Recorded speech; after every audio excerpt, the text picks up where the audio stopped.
All right, today we're going to dive into a framework that might just flip your whole understanding of morality on its head. We're going to take these ideas, like being good or helping people, and pull them out of soft philosophy and plug them directly into the hard science of what this source material calls a cosmic operating system. So let's just kick things off with a pretty wild question to get us started. What if being good wasn't some subjective choice you make? What if it was a fundamental law of the universe? Something as real and as measurable as gravity? Here's the roadmap for today. We'll start by looking at the problems with our current view of morality, then introduce this radical new system. After that, we'll explore its two core functions, what it calls receptive morality and active uplifting. And then we'll see how they snap together to show us the system's real purpose. Okay, let's dive right in. Section 1. The old operating system, or why our current definitions of morality are just not cutting it anymore. Think about it like this. According to this framework, our traditional ethics are vague, they're subjective, they're like a really old, buggy piece of software. These old rules are just too fuzzy to handle the complexity of the world we live in, and that creates constant conflict and what the source calls a governance vacuum. So, what's the upgrade? Well, it's a whole new framework called the Quantum Governance Cognitive Operating System, or QGCOS for short. And believe me, it doesn't just redefine morality, it redefines reality itself. The core idea here is something called the NAFS-centric incubator. And what that really means is the universe isn't some random cosmic accident. It's a purpose-built environment, almost like a custom-designed simulation, built specifically for the development of our core self, our essence, which the framework calls the NAFS. Now, this is where things get really interesting. This slide shows a direct comparison between the physics we all know and this new governance physics. We've all heard of Einstein's E=mc², right? It governs the physical world. Well, this framework proposes a parallel equation for the moral world, E=ud². In this one, U is your resources, your time, your money, your knowledge, and D is your alignment with the established moral order. And the output? It's not a physical explosion of energy, it's the creation of essence, or what you and I might just call wisdom. All right, on to section 3. This is where we hit a really core concept. Morality isn't an action here, it's a state of being. And the framework uses a very specific metaphor for this, describing it as a receptive, feminine state. Let's unpack what that means. So on one side, you've got this fuzzy, kind of feel-good idea of just being a good person. But on the other side, you get the QGCOS definition. Morality is your protocol fidelity. It's a technical term, basically meaning how structurally ready you are to receive guidance and operate correctly within the system. Okay, so why the word feminine? And this is super important. It's a functional metaphor used in the source material, right? It's not about gender, it's about function. Our core self, the NAFS, is seen as being designed to be a receptive incubator. Its main job is to receive divine guidance. So true morality in this system is all about perfecting the state of reception. And this quote right here, it just perfectly illustrates the ultimate moral act in this system. The term Muslim gets a total redefinition. It's not a social identity, it's an operational state.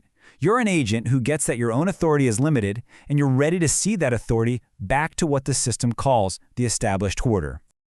So what this really means is that morality becomes this kind of continuous internal maintenance. It's about scrubbing away the mud of your own biases and your own ego, cutting down on internal friction, and just keeping your cognitive core clean and quiet. The whole goal is to be ready to be seared upon divine guidance through specific protocols like salat, which is this disciplined form of connection. Okay, so if our internal state is meant to be feminine and receptive, how are we supposed to actually act in the world? Well, according to this framework, that's when we need to adopt a masculine, active function. This is all about delivering value to other people. And this is where another classic concept, zakat, gets a total reboot. In this system, it's not just about giving some money to charity. It's redefined as the formal process of purified knowledge transfer, a precise, almost scientific transfer of value that's designed to literally trigger development in someone else. This slide breaks down the actual mechanics of that delivery. It's a 4-step process they call the masculine strike.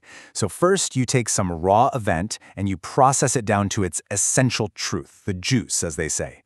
Second, you step into the role of the active provider. Third, you deliver that purified seed of truth or support. And fourth, you're basically fertilizing their cognitive incubator to spark their own growth.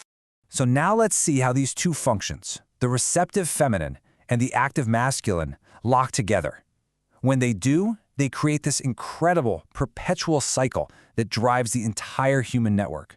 It's called the zipper model, and it works pretty much exactly like it sounds. First, you go into that receptive, feminine state to receive guidance. Think of it as breathing in. Second, you incubate that guidance. Third, you switch to the active, masculine state and deliver that purified truth to someone else. That's you breathing out. And fourth, they receive it, they develop, and then they pay it forward, creating this beautiful chain reaction. It's a continuous circuit like the teeth of a zipper locking together perfectly. Okay, but how do you measure the health of this whole network? Well, that's where an equation called the Absolute Divine Governance Equation, or ADG, comes in. But don't get hung up on the math, just think of it as the system's main dashboard. So, we can break this dashboard down into 4 key stats. CDEV is the network's overall growth. Is the system actually getting smarter? FINOFS is your personal alignment. How in sync are you with the program? GIJ measures the quality of your uplifting actions. And finally, HBAR network measures the total static and noise in the system. Basically, how much collective bias and ego is messing up the signal. All right, let's pull all these threads together in our final section and see what the ultimate purpose and impact of operating inside this cosmic system really is. This slide really just puts it all side by side, in stark contrast. In the old system, morality is just a fuzzy feeling, right? And charity is a nice gesture, but it's optional.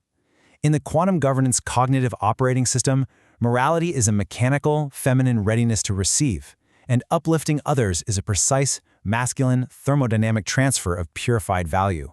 It's a whole different game. And this quote from the source material, man, it just perfectly captures the whole idea. Morality isn't some passive badge of honor you wear. Uplifting others isn't just about feeling sorry for them. Together, these two functions are the perfect inhalation and exhalation of a living, breathing, cosmic governance system. And that brings us to our final thought.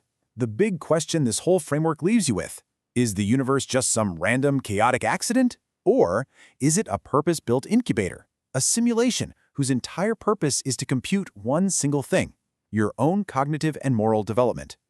Something to think about.